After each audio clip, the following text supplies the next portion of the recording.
Joining me now to discuss all of this is NewsNation correspondent-at-large Geraldo Rivera and National Review editor Rich Lowry. Great to have both of you on the show.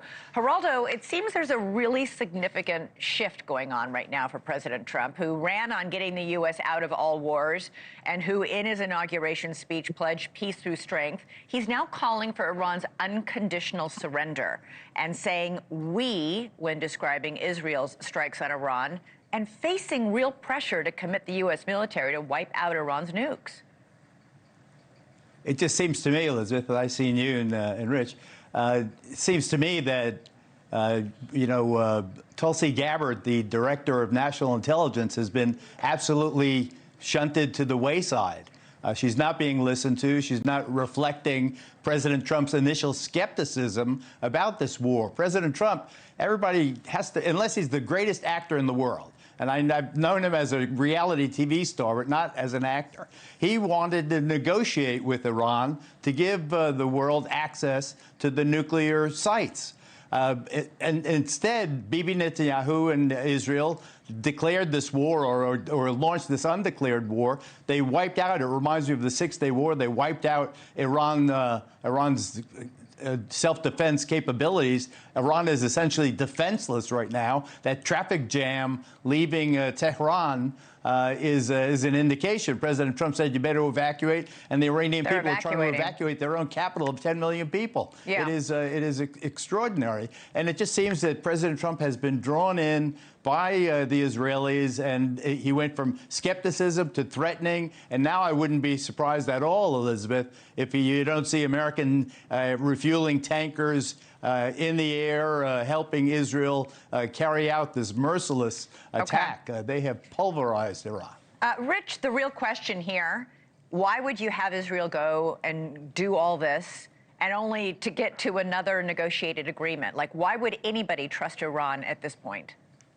Yeah, I'm not sure you trust them. You need some verifiable agreement where they pull out everything and it's verifiably destroyed. But look, Trump can be, changed from day to day. We all know that, from Truth Social Post to Truth Social Post. But there are a couple big things he's been very consistent on: tariffs, immigration enforcement, crime, and that Iran can't have a nuclear weapon. He said it over and over again this year as president. He said over and over in the campaign in 2024. He's been saying it since 2011. So I'm kind of skeptical that the Israelis don't have a plan actually to take Fardo out on their own.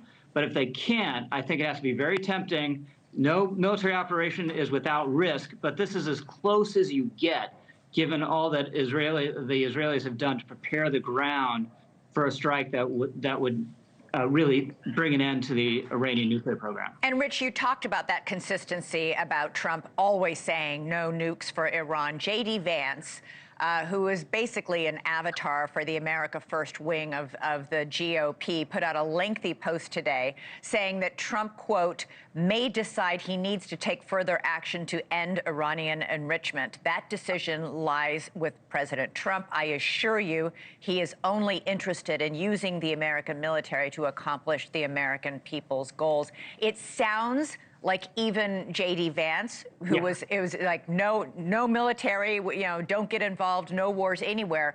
That wing of the party, at least, he's appealing to them to come on into the tent because this looks like where Trump is going. Yeah, if I were the Ayatollah right now, a lot of things would make me nervous, but that be among them.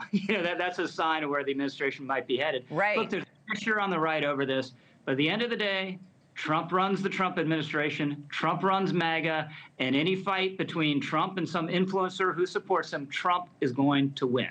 So if he decides to do this, MAGA and the Republican Party will be behind him, and if it's successful, I believe it'll be popular with the broader public.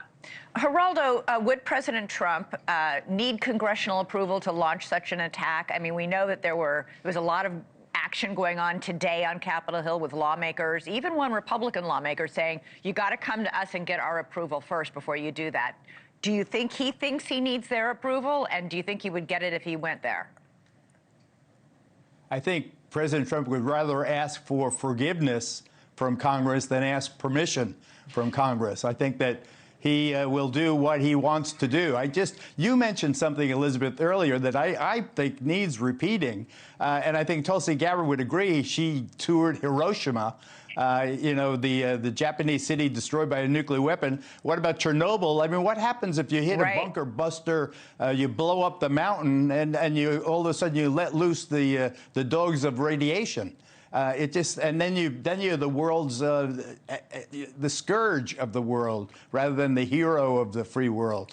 It just seems to me you got to go very careful now, and I just hope that everybody understands what is at stake. I mean, Iran is like a dog laying on its back and, pet my belly. I really do believe that they've exhausted most of what they have. Our reports from the area show that the latest attack, the salvo, is a third or a fourth as big as it was a couple of days ago. They're running out of these ballistic missiles. They're running out of the chief of staff that was picked 4 days ago, got wiped out. Who's going to take over the Iranian army? It's going to be some private. I don't know what they want Iran to do. That's what I want the president of the United States to tell me as a citizen. Like everything. Now it needs to be turned over. It doesn't seem to me, Elizabeth, that is enough anymore. Yeah. Now it seems to me that they want an end to what started in 1979. They want a new government. They want the Ayatollahs gone. And I don't know if that can happen without a wider war. Hey, 10 seconds, Rich, because I'm completely out of time. How quickly do you think President Trump makes this decision? Oh, I have no idea. Okay. I have no idea. That's a good, fast answer. Pound for pound, Israel might be the most military proficient society in world history. We're not the biggest or the most powerful, but the most creative and effective. Just what they've done the last couple of years after October 7th is totally extraordinary. All right, Geraldo Rivera, Rich Lowry, great to have you both on. Thank you so much.